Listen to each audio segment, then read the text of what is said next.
Your voice, your opinion, your community. Fact TV, free speech protected.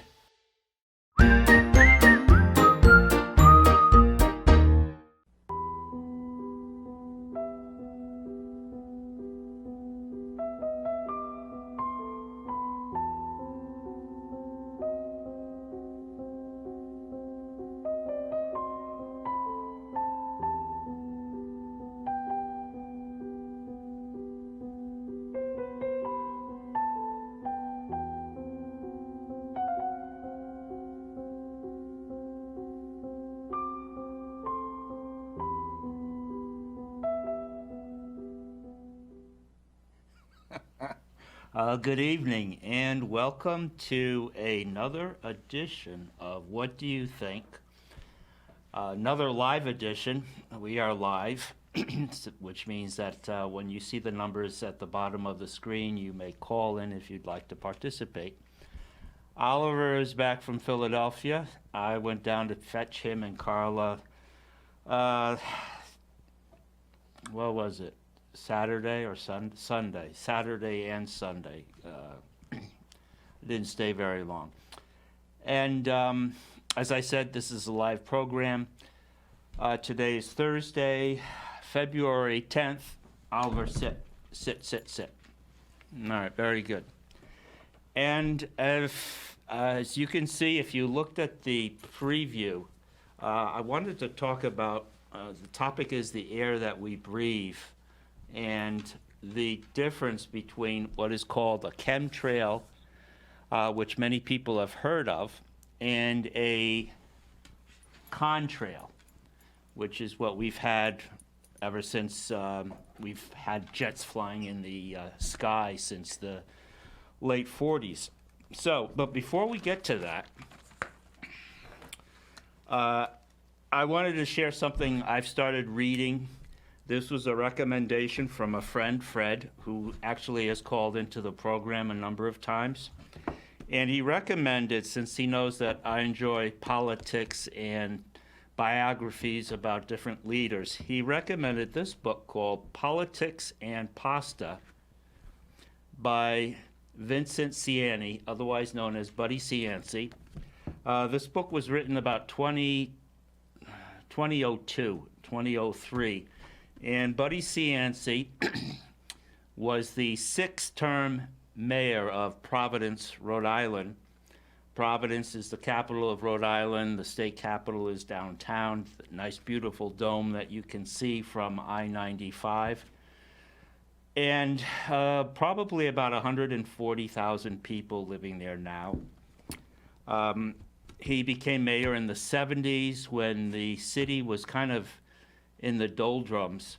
The one large hotel downtown was closed. The theaters had been closed down. In fact, they not only closed down, but all but a couple were torn down. Crime was getting out of hand, and there were some corruption issues in local government.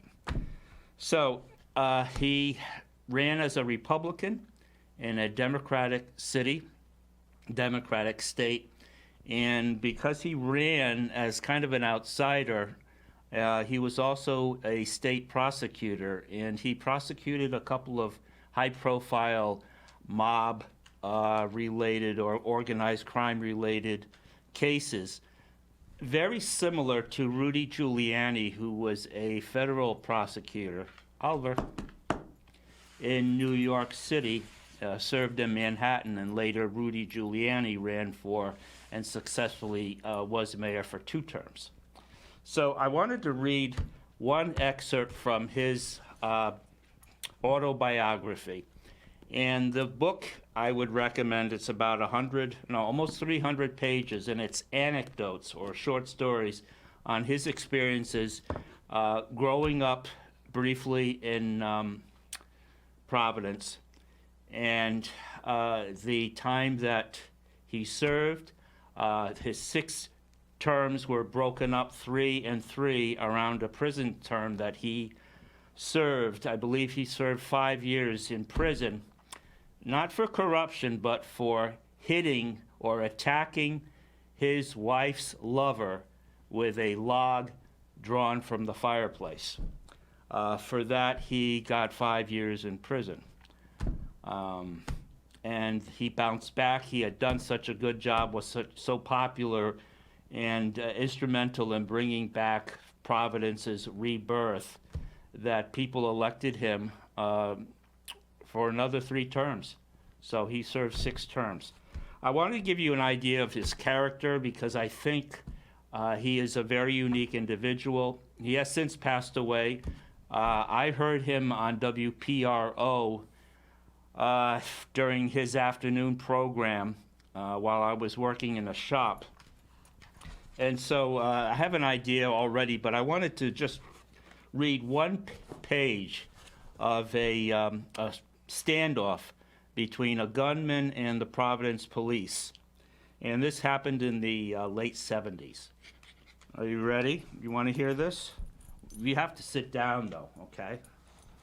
Oliver, sit. Very good. Get comfortable, but don't block the wordage. All right.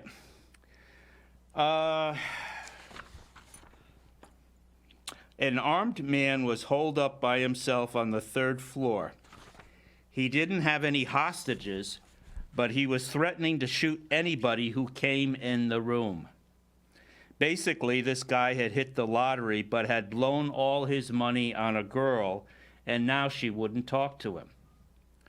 The police finally got his psychiatrist on the phone and suggested I speak with him. This is Buddy Cianci, the mayor. As soon as I picked up the receiver, the gunman picked up an extension and immediately recognized my voice. "Who is this? Is this the mayor?" he asked. "Yeah," I said. "Listen, what are you doing up there?" He started telling me his sad story. It became clear pretty quickly that this whole situation had escalated much faster than he anticipated, and he didn't know how to get out of it. "I don't want to go to jail," he pleaded. "I can handle that for you, but you gotta stop this nonsense right now." I didn't complain to him that he was costing the city a fortune in police overtime, but that's exactly what I was thinking. See, always the pragmatist, budget to balance. "Okay," he decided, "I want to talk to you, but only you." I'd successfully managed to get myself invited into a room with a gunman. I had learned my lesson. There was no way I was going in that room as long as he had that gun. "I want you to throw that gun out the window and I'll come up," I said. It took him a little while, but finally he threw the gun out the window.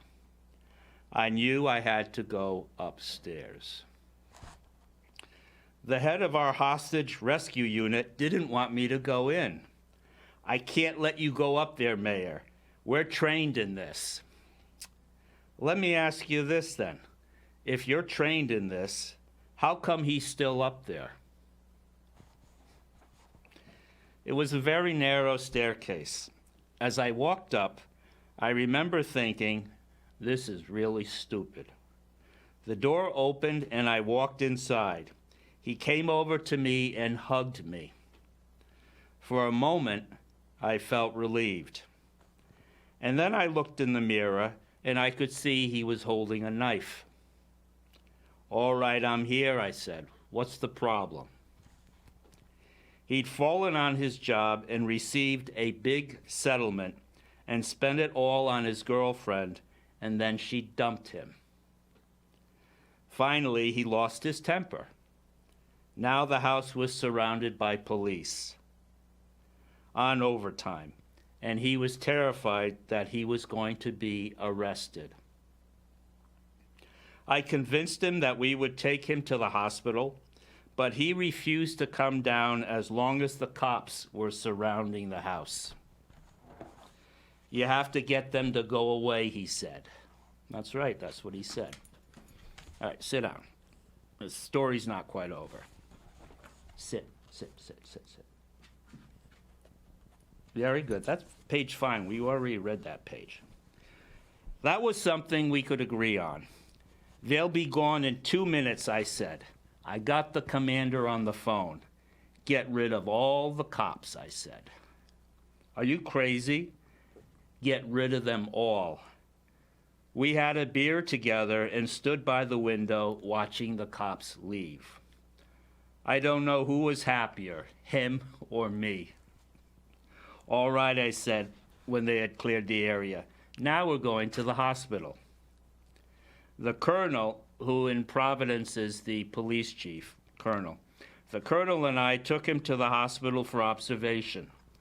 He wanted me to stay, but I had to go to a wedding. Several weeks later, he called my office and asked to see me. This is the gunman.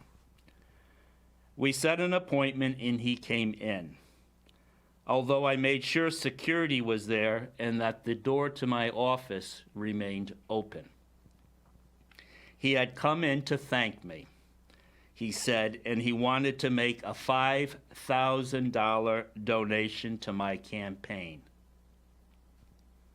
Maybe he had another fall. I don't know. That certainly was one of the larger campaign contributions I had to turn down.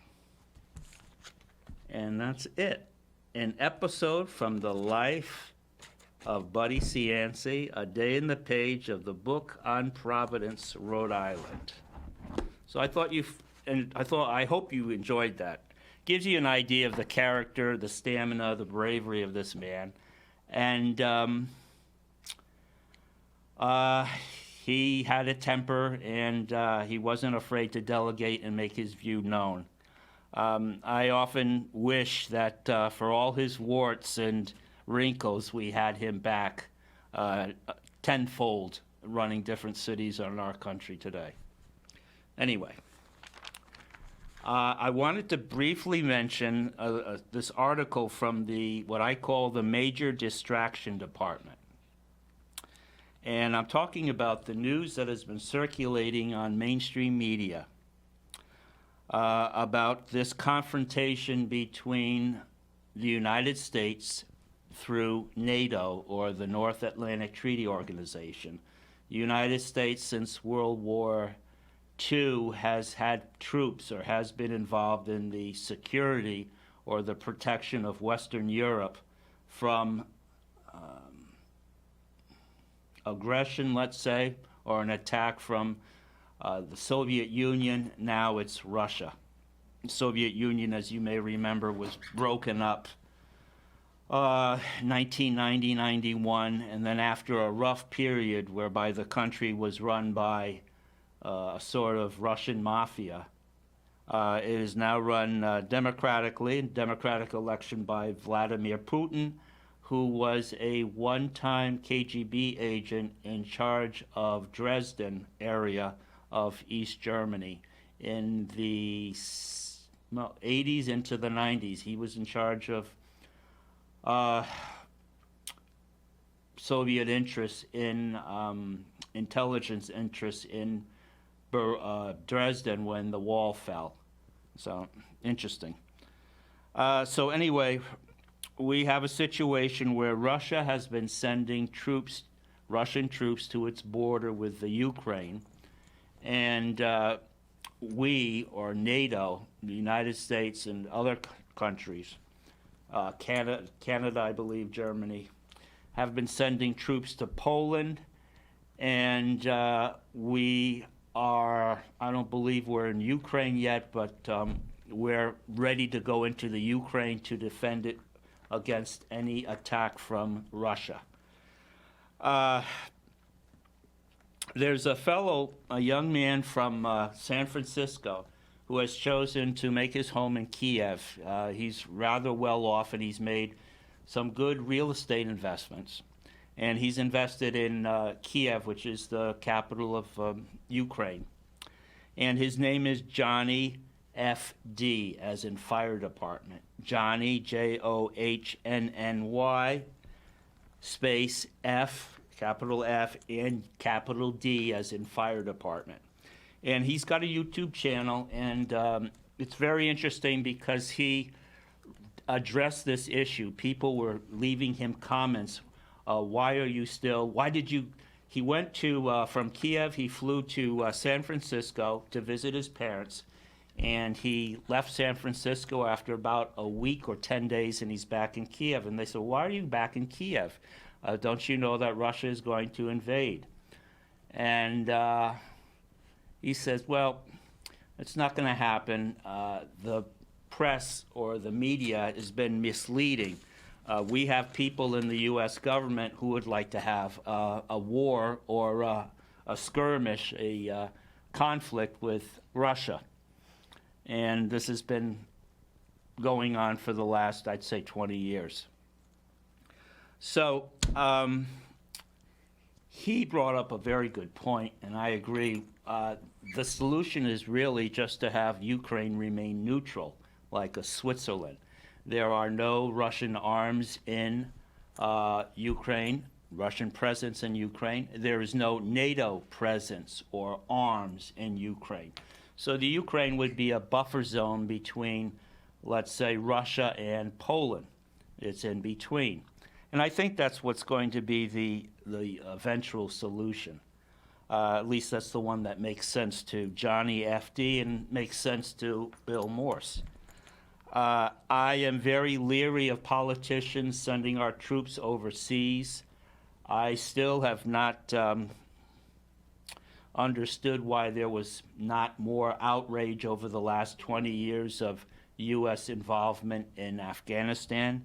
You may remember last year, through the Biden administration, we ended our 20-year stay in Afghanistan, effectively handing the country over to the Taliban, who had been there 20 years ago when we first arrived. Now, our 20-year stay really just left the situation as we found it. What hadn't been left as we found it were the 2,430 U.S. military dead, the 1,645 U.S. military amputees, that is, people that came back without an arm or a leg due to mines, mostly, or the more than 22,000 wounded that came back from Afghanistan over the last 20 years.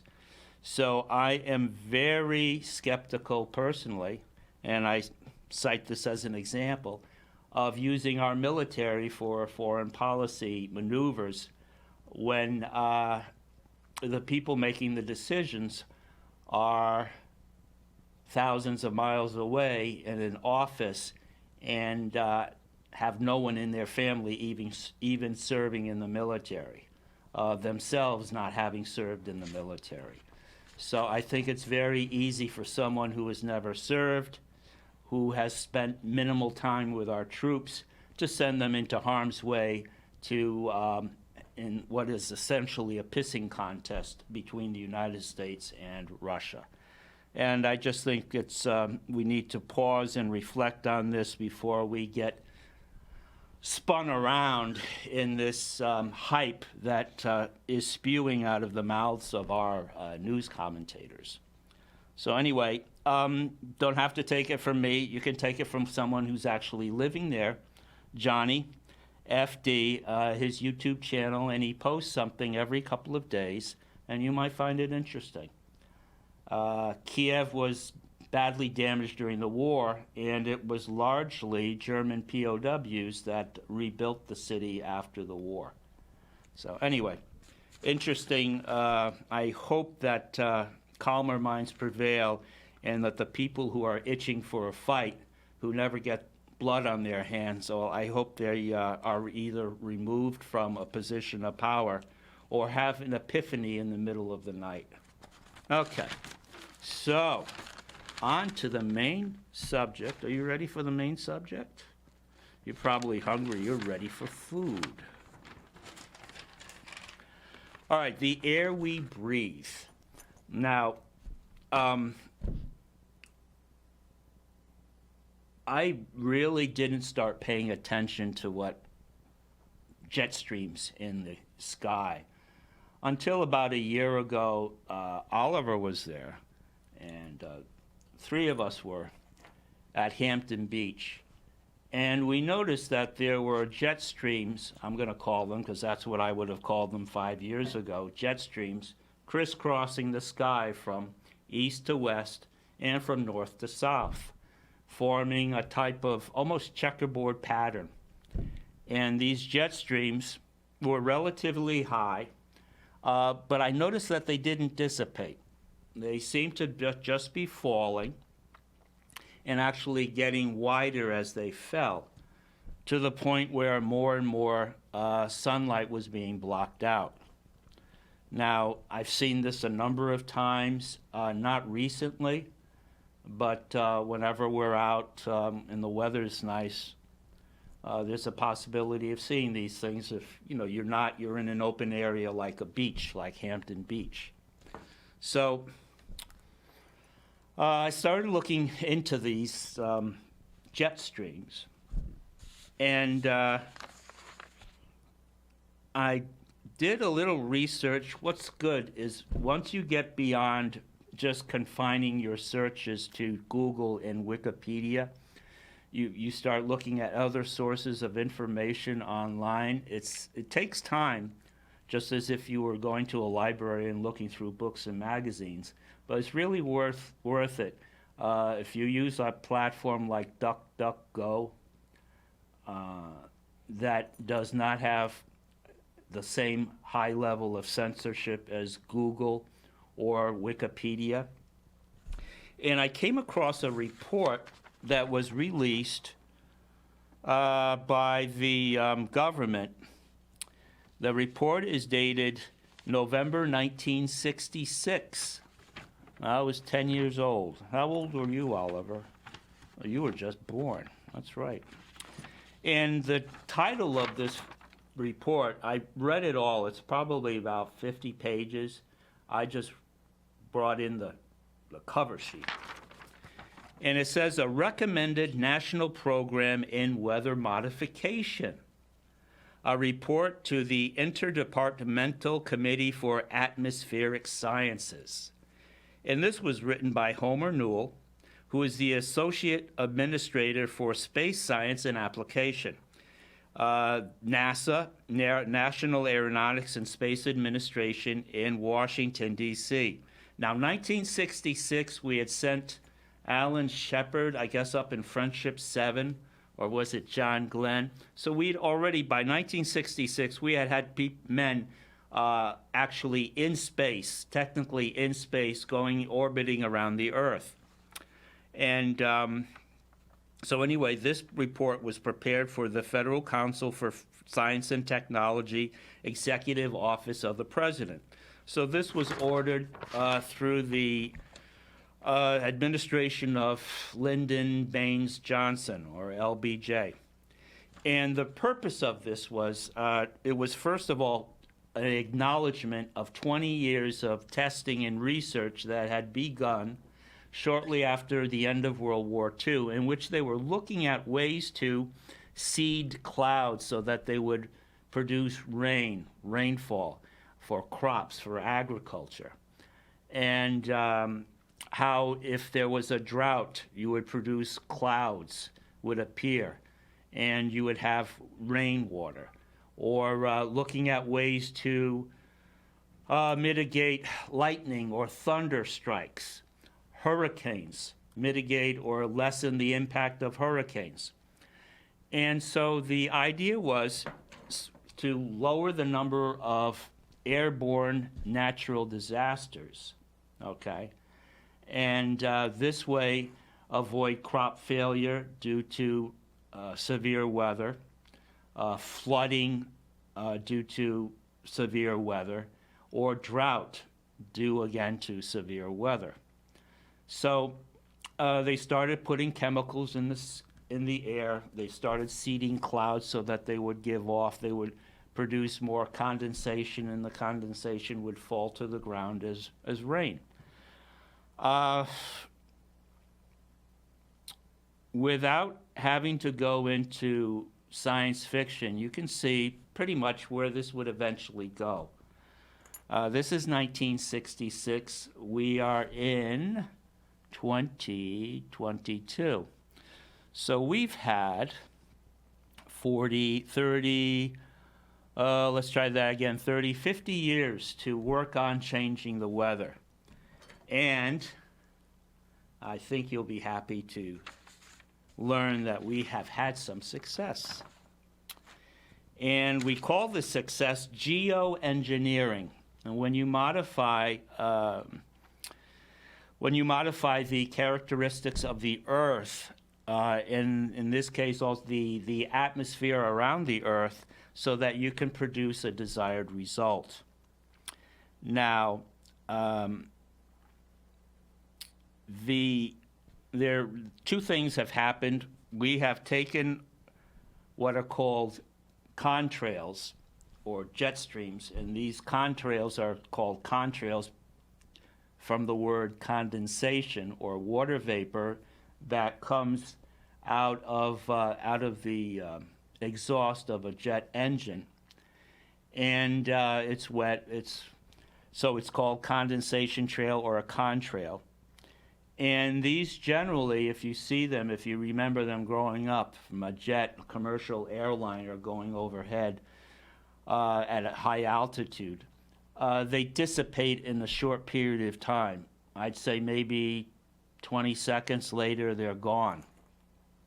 Now, what we're looking at, and could we see, okay, what we're looking at now are chemtrails, and here we have a picture of chemtrails, like the ones that we saw over Hampton Beach last summer, in which they do not dissipate, they just sink in altitude, or they come down in altitude and then they start to spread. People call these chemtrails because they have chemicals in them, metals in them. And as you can see, there's kind of a crisscross pattern here. There have been stories in the press whereby counties have been blocked out by these chemtrails that have come down and then spread to the point of blocking out the sun and blocking out the blue sky. Now, up until recently, and when I say recently, 2015, NASA, the EPA, Environmental Protection Agency, the FAA, Federal Aviation Administration, the U.S. Air Force, which is actually the military arm or branch that's behind the chemtrails, and Wikipedia say that there is no such thing as a chemtrail. They're contrails. These contrails act funny sometimes due to the wind direction and velocity, temperature, sunlight, moisture in the air through humidity, and that these are just ice crystals that we see. The thing that kind of rubs the wrong way, though, is if it's summer and you have these coming down in atmosphere and they're not dissipating. They're not ice crystals anymore because it's too warm for them to remain ice crystals. Also, these, sit down, please. I know you're getting anxious, but we're going to be leaving soon. All right, you shake off that bad vibe? All right. We're not the only ones that have these trails being spread over us by the military.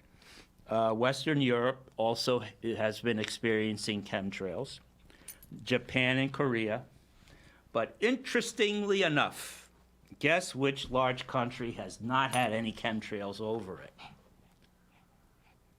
I'm going to take a drink while you ponder which large country in the East has not had any chemtrails over it.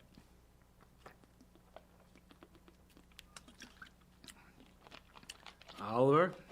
That's right, China. China does not have any chemtrails over it. Interesting. What's in these chemtrails? Well, scientists have sampled water samples in mountains such as Mount Shasta in California, and they found high levels of aluminum in the water and in the snow. The main chemical that is been found in these trails, jet streams, is aluminum. Now, the aluminum in the water samples is high enough to actually kill laboratory animals such as rats or mice. As far as I know, people have not been subjected to the effect of this aluminum that's being sprayed out into the sky. But I want to watch, there's a video that came out in 2016. It was then director of the CIA, the Central Intelligence Agency, actually came out. His name is Brennan. Oh, come on, John Brennan. Thank you, John Brennan. And we're going to hear a 1.5-minute clip in which he's before the Council of Foreign Affairs in Washington explaining why dusting the atmosphere with aluminum would be a very good form of climate action. So if we could have that clip now, please. Another example is the array of technologies, often referred to collectively as geoengineering, that potentially could help reverse the warming effects of global climate change. One that has gained my personal attention is stratospheric aerosol injection, or SAI, a method of seeding the stratosphere with particles that can help reflect the sun's heat in much the same way that volcanic eruptions do.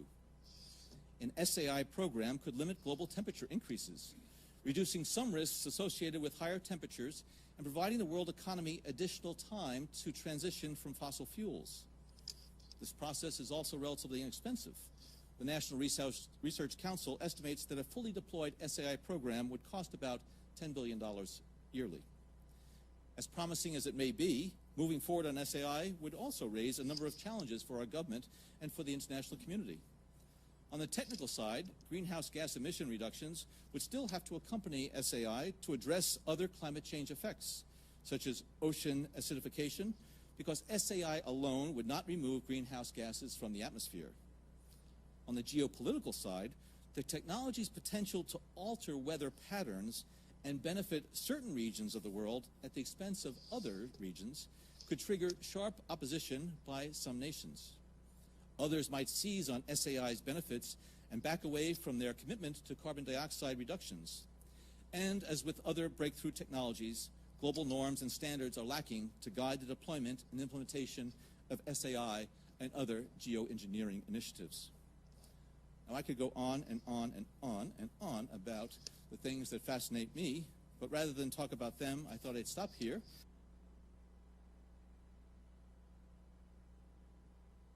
Some dark secrets from the CIA archives, but not during this broadcast.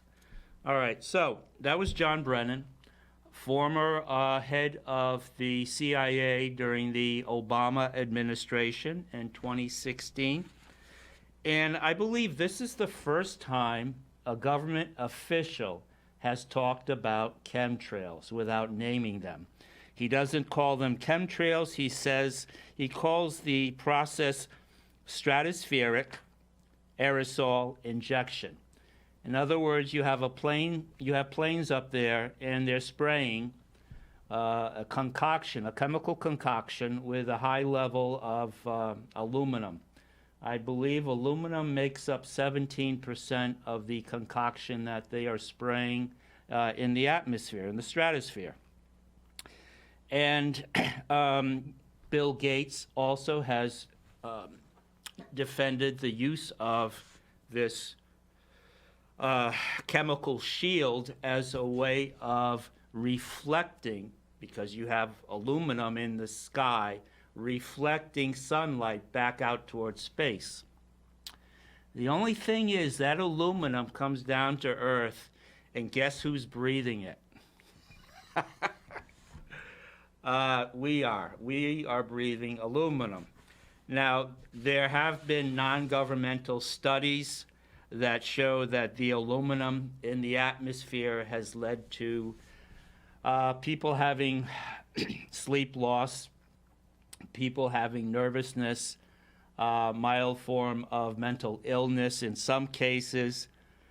But the studies haven't really been that exhaustive.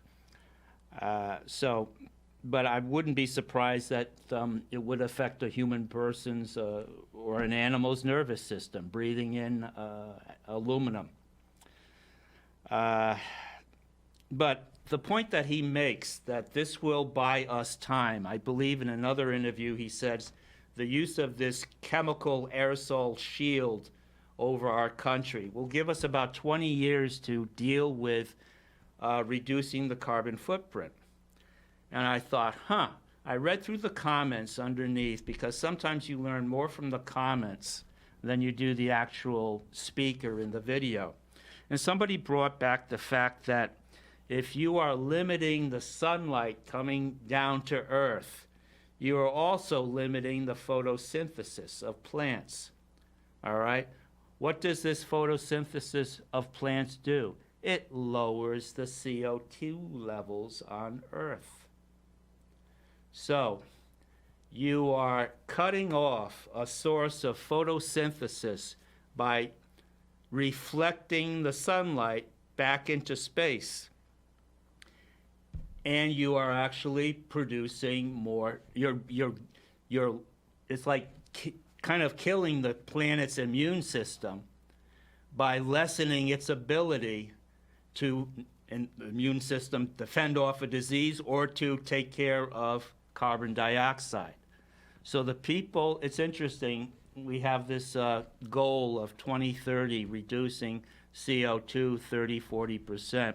Yet with this shield, we are taking away from our planet part of its immune system in lessening its ability of using sunlight, photosynthesis through plants, to actually turn CO2 into oxygen. So, I mean, that's why people are upset about the rainforest disappearing. All right, less plant life. So this doesn't get talked about, this kind of incongruity here.